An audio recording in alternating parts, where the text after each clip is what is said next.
Times crude oil बढ़ रहा है लास्ट 2 महीने से और मार्केट भी बढ़ रहा है। तो ये जो कोरिलेशन होता है something called as inter market analysis कि क्रूड ऊपर जाएगा तो मार्केट नीचे आएगा, ऐसा जरूरी नहीं है। दोनों ऊपर जा रहे थे, आप देखो नवंबर से लेके अब तक। अब एक लेवल के ऊपर क्रूड ऊपर जाएगा, जब रियली कंसर्न हो जाएगा मार्केट के लिए, तो मार्केट रिएक्ट कर सकता है जो अभी उसने किया है। और उसका और एक कारण है, पहले मैं बताऊंगा आपको। ये bitcoin time high, monthly breakout, weekly में बड़ा ब्लैक कैंडल, एक रिट्रेसमेंट जैसा लग रहा है और डाइवर्जेंस भी था वहां पे, मार्क किया आरएसआई पे। और डेली में थोड़ा सा लाउड मूव और एक सपोर्ट पे आने की कोशिश कर रहा है, थोड़ा सा और नीचे आ सकता है अराउंड 42,000 43,000। ट्रेड करना नहीं करना आपके मर्जी है। मैं खुद बिटकॉइन में नहीं ट्रेड करता हूं, बट एनालिसिस करने में कोई दिक्कत नहीं है, क्योंकि सब पता चलेगा कि हमारा जो टूल्स और टेक्निक्स है, the way we analyse the market still works on all the markets wherever you can plot a chart, right?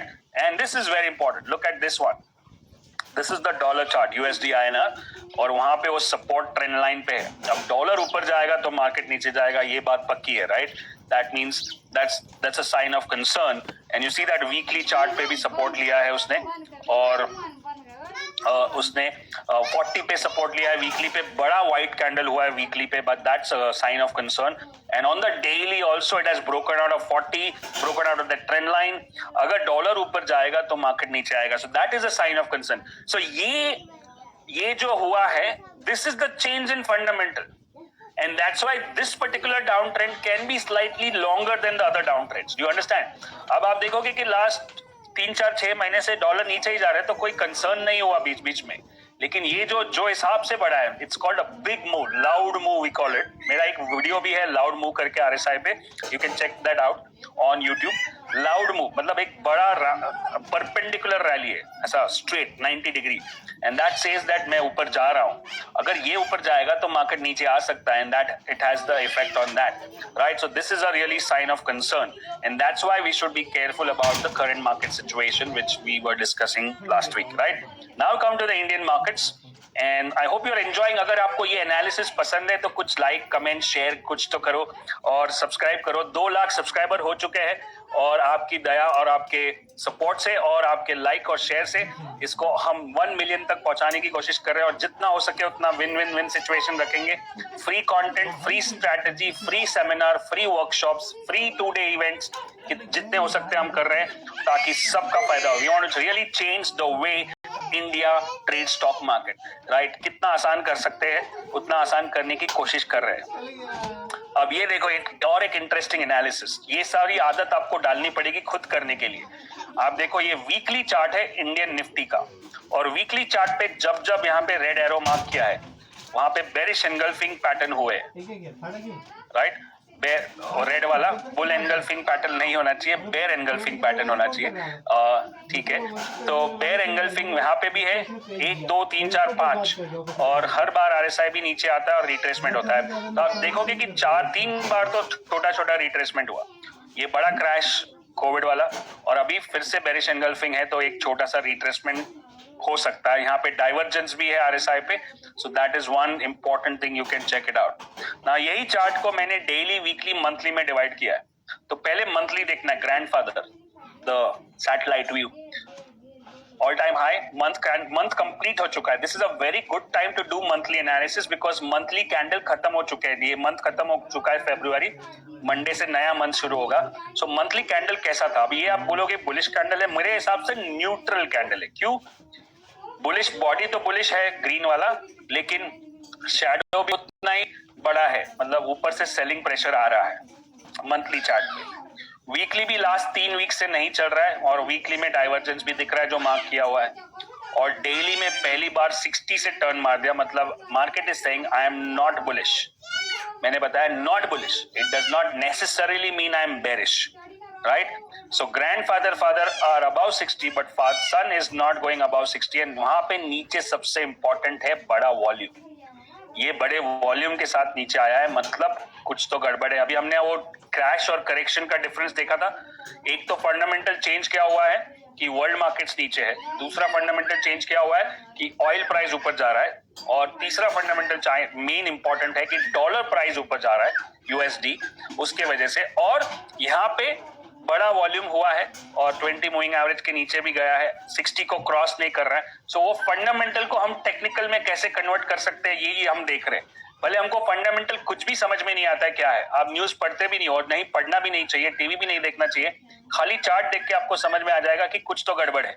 अब गड़बड़ है तो मैं पोजीशंस को हल्का कर दूंगा, मैं रिट्रेसमेंट्स के लिए वेट करूंगा, मैं कॉल राइट कर सकता हूं, मैं शॉर्ट भी कर सकता हूं अगर कोई स्टॉक वीक है। तो ऐसा नहीं है कि बुल मार्केट दिमाग में घुसा दिया तो सब खरीद के बैठ जाना, right?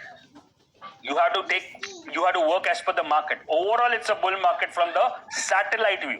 But from the magnifying glass or the microscopic view, it might be a bear market or it might be a downtrend where we can make some money on the short, where we can make some money on the puts, right? And then again, when the market takes support, then we can go for the next bull or the next uptrend, right? So don't confuse. और काफी लोग तो already एक दिन का bear market समझ के ये भी बोल रहे हैं कि अरे ये मार्केट बकवास था, जो बोलते हैं उसका उल्टा ही होता है। अगर if you don't understand the whole context of it, then you will never get to you. If you don't understand the satellite view, then you will not be able to trade successfully in the market, right? Indian sector analysis, ये जो हुआ पहला bank Nifty, monthly chart बहुत ही strong है, weekly chart पे थोड़े bearish candle, यहाँ पे डाइवर्जेंस नहीं है, ये इंपॉर्टेंट है। एडीएक्स अभी भी राइजिंग है, ये भी इंपॉर्टेंट है। डेली चार्ट थोड़ा सा वीक हुआ है, वहां पे एक सपोर्ट है, वहां पे 50% पे, मतलब और 1000-1500 पॉइंट नीचे जा सकता है। आरएसआई भी थोड़ा सा वीक हो चुका है, बट फिर भी वो ऑल टाइम हाई के नजदीक ही रहेगा। जब तक ऑल टाइम हाई के ऊपर है तब तक कोई टेंशन नहीं है। तो एवरी रिट्रेसमेंट और every dip can be a good buying opportunity. But जब मैं बोलता हूँ कि 1500 पॉइंट नीचे जाएगा, वहां पे सपोर्ट है, खरीदना चाहिए, लेकिन 1500 पॉइंट के अंदर आप शॉर्ट करके पुट में ट्रेड करके एक्सपायरी ऑप्शन में बहुत सारा पैसा बना सकते हो। So you have to first decide कि what kind of trader you are, whether you are a positional trader or a swing trader or a day trader. For a day trader, this is a good trade to short the market. For a swing, it can be a good trade to short and long both. For a positional, you have to wait for the support to come and take a position in the market, right? I hope you are making sense out of it, right? ये video रहेगा थोड़े time के लिए, कल तक के लिए, तो आप इसको अगर दूसरी बार देखना चाहो तो देख सकते हो। If you are very new to the market, it might be slightly fast or advanced for you. So I suggest you go and watch that day 1 and day 2 replay, which is available right now. Then you can connect back to this video also very, very well, right? Nifty IT sector में 2 bearish candles हो चुके हैं, वहां पे मतलब 2 shadow है। Monthly chart पे देखोगे, दैट मींस थोड़ा सा सप्लाई हो रहा है वहां पे, और डॉलर भी ऊपर जा रहा है। आईटी स्टॉक डॉलर थोड़ा सा कंसर्न हो सकता है। डेली चार्ट पहली बार 40 के नीचे गया है, तो अगर मेरा आईटी स्टॉक्स में कुछ पोजीशन है तो मैं थोड़ा संभाल के, थोड़ा हल्का करके ट्रेड कर सकता हूँ। Then we have pharma stocks, वो भी थोड़ा सा कंसर्न दिखा रहा है। मंथली अभी भी स्ट्रांग है, लेकिन वीकली 60 के ऊपर नहीं जा रहा है, डेली 40 के ऊपर नहीं जा रहा है। That's a sign of concern. At the same time it is at support also, right? थोड़े मेक और ब्रेक सिचुएशन होते काफी बार मार्केट में, कि अगर सपोर्ट ले लिया तो बहुत ही लो रिस्क ट्रेड हो जाएगा, लेकिन सपोर्ट को तोड़ दिया then it can turn into a strong down trend. Metal, अब मैं 3 महीने से मेटल के पीछे पड़ा हूं, आपको पता है, दिवाली के टाइम से बता रहा हूं कि metal is the best sector. और मेटल का कैंडल देखो मंथली, मेटल का कैंडल देखो वीकली, और अगर मार्केट में कल जितना भी पड़ा हुआ, सबसे कम डैमेज किसको हुआ? ये होता है call something called edge out performance versus under performance.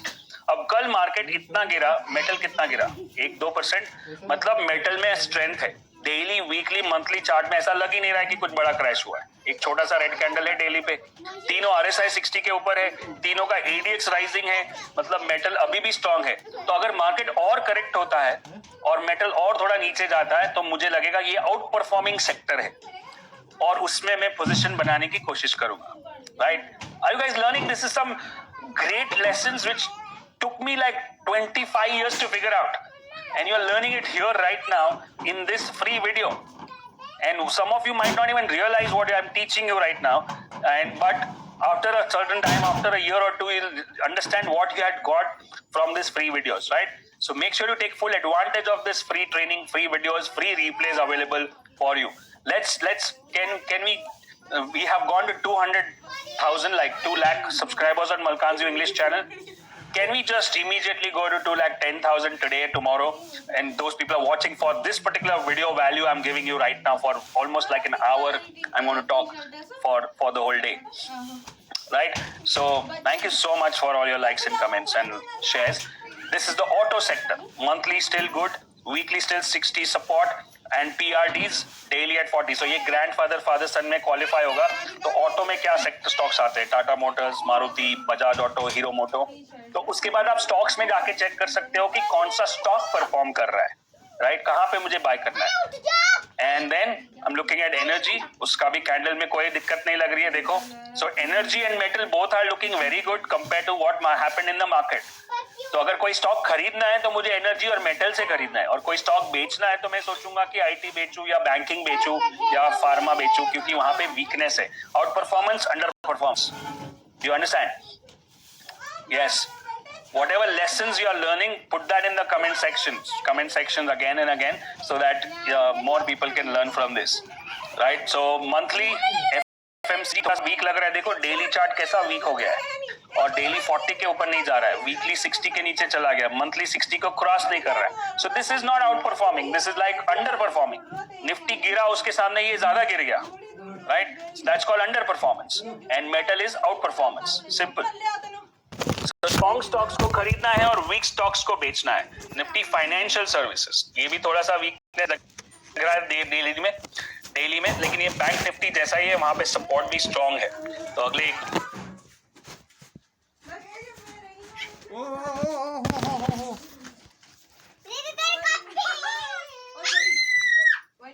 આપણે દૂધ ચકના और अंदर टेबल के नीचे रख बेटा. ए जी पानी नहीं मारे दरवाजा में, अभी पानी नहीं पड़ो मारे. पानी में क्या माने